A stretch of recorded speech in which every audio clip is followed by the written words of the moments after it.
Wow. I mean, that's a pretty powerful thing, Mike. And I think what we're going to see, though, and this is where I have that hope. There's public sentiment out there. It may be that the Congress in the Republican side of it is not going to be able to do anything that's going to be for the will of the people.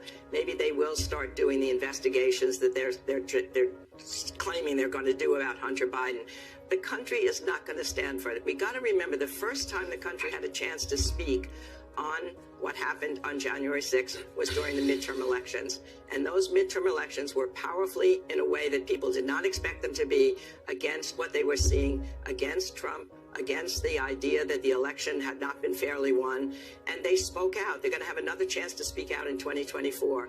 And I think that that public sentiment is moving, and that, yes, we may have not very much accomplished in the next couple of years in the Republican side. There's executive orders that can happen on President Biden's side, and the country's moving forward. Lincoln said it takes a long time for public sentiment to really settle in. It took a long time for the anti-slavery movement to really have its will felt.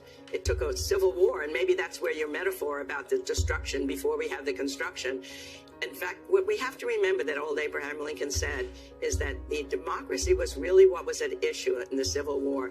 That if you could have a people in the South who refused to accept the legitimacy of his election in the North, then that meant that democracy is an absurdity. We had to fight for that. It took a civil war to fight for that. Hopefully we don't have to go to that extreme, but we have to fight for that idea that the peaceful transition of power is at the fundamental breaking point when you don't accept a loss in an election. President Trump refuses still to accept the loss. More and more people in the country, however, are knowing that he did lose that election, that it was not stolen, that it was a big lie, and we have to just trust public sentiment. And we have to hope